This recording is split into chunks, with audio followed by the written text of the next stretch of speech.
By the late 10th century, the Norsemen had pushed the boundaries of the known world to their very limit.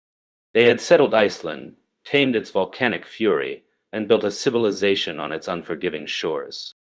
But for some, even Iceland was not far enough. Around 985 AD, Erik the Red, a man banished for killing, led a fleet of desperate settlers westward to a vast ice-covered land he cunningly named Greenland. A merchant's trick, perhaps, a green name for a white land. The colony survived, but barely. Clinging to the southwestern fjords where grass still grew, the Greenlanders numbered only a few thousand souls. They were the westernmost Europeans on Earth, farmers, hunters, and traders living at the edge of everything. It was from these shores that the next great voyage would begin. So. In the year 1000 AD, Leif Erikson, son of Erik the Red, gathered a crew of 35 men and set his course into the unknown. Rumors had reached Greenland of lands sighted further west. A merchant named Johnny Herjolfsson had glimpsed distant forests years before, but never set foot on their shores. The stories haunted the Greenlanders. Forests. In a land where timber was worth more than silver, where every plank had to be shipped from distant Norway, the promise of endless trees was irresistible. Leif purchased Johnny's ship, the same vessel that had glimpsed those western shores, believing it carried luck. As the long ship slipped out of the fjord, those who remained behind watched until the sail vanished beyond the horizon. They did not know they were witnessing the first European voyage to the American continent. What?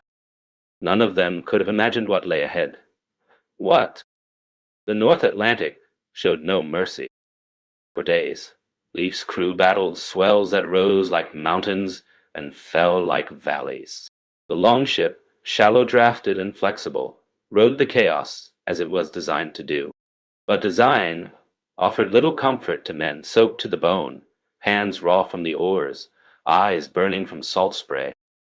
They sailed without charts, without compass.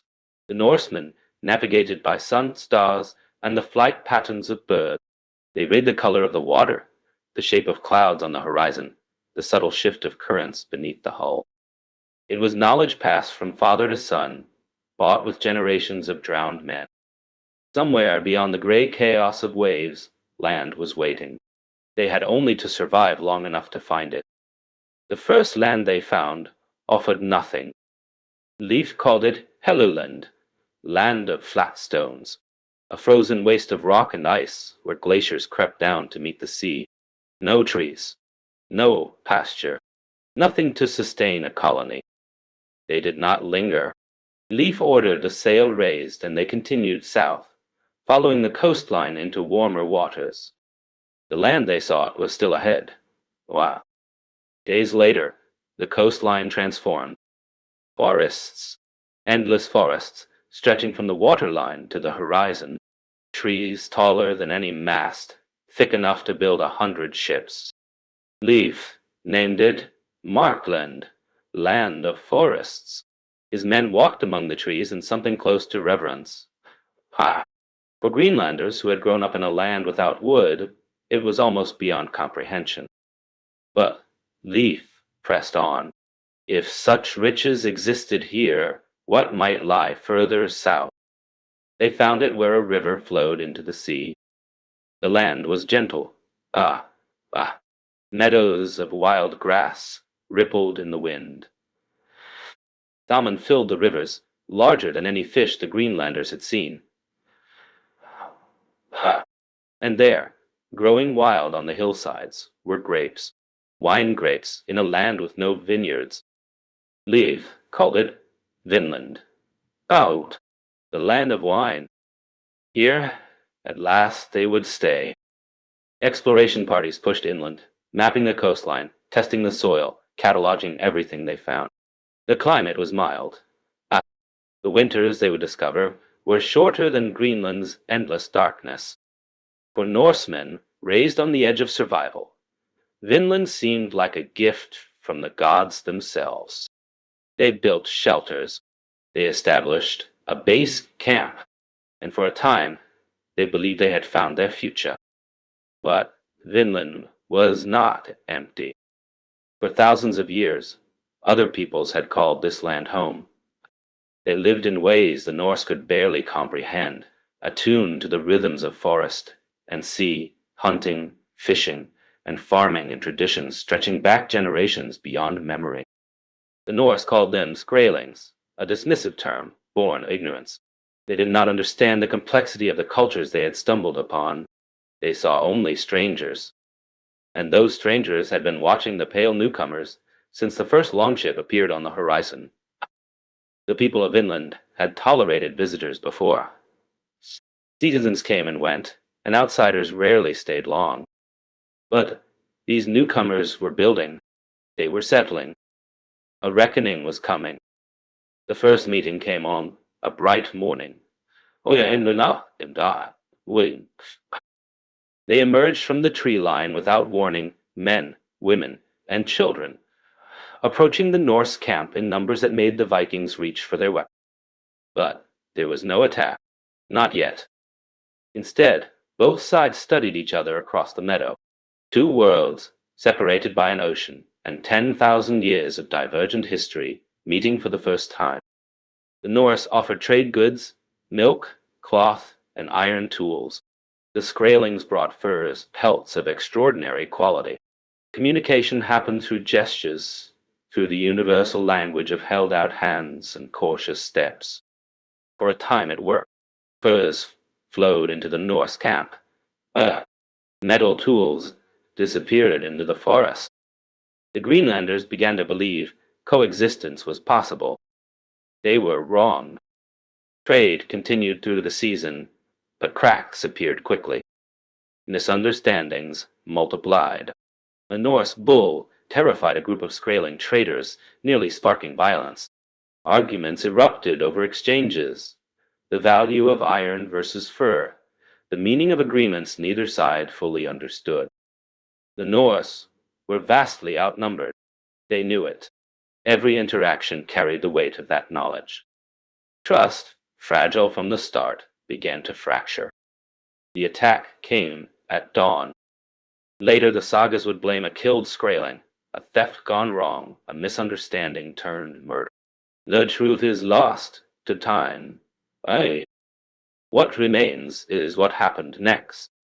Warriors poured from the forest in numbers the Norse had never faced. Arrows darkened the air. The screams of wounded men mixed with battle cries in languages neither side understood. The Vikings formed their shield wall, the formation that had terrorized Europe for 2 centuries. They held, barely. The Skrælings had numbers. The Norse had iron and desperation. When the battle finally ended, bodies lay scattered across the meadow, where trade goods had changed hands only weeks before. Both sides had lost. Both sides would remember. In the aftermath, the Norse leaders gathered to face the truth. They could not hold Vinland. Not with 30 men against a continent. Every tree they felled, every fish they caught, every day they remained, all of it depended on the tolerance of people who no longer wished them there. Reinforcements from Greenland would take years to arrive, if they came at all, and Greenland itself had barely enough people to sustain its own survival. The decision was made. They would abandon Vinland. The riches of this land, the timber, the grapes, the salmon-filled rivers, would remain forever out of reach. They loaded what they could carry, timber, furs, and the wounded who could still travel. The dead they buried in foreign soil, the first Europeans to rest in American earth. As the long ships pulled away from the shore, some men looked back. They had walked in a land of plenty, breathed air, untouched by European lungs, and glimpsed a future that would never come. Vinland would fade into legend. The sagas would remember it as a paradise lost, a land of wine and wonder that slipped through Norse fingers. 5 centuries later, other Europeans would arrive with larger ships and darker intentions. The world, the Skrælings knew, would be swept away. But on that morning, As Leif Erikson's ship caught the wind, none of that had happened yet. There was only the sea, the horizon, and the long voyage home. And for the Norse would attempt to return to Vinland. Hakko. Thorfinn Karlsefni led a larger expedition years later, bringing cattle, women, and the intention to stay forever. They lasted 3 years before conflict drove them away. Vinland was abandoned, the location forgotten. For 500 years, the Viking discovery of America survived only in Icelandic sagas, stories many dismissed as myth, until 1960, when archaeologists uncovered a Norse settlement at Meadows in Newfoundland. The sagas had been true all along. The Vikings had found America. They simply could not keep it.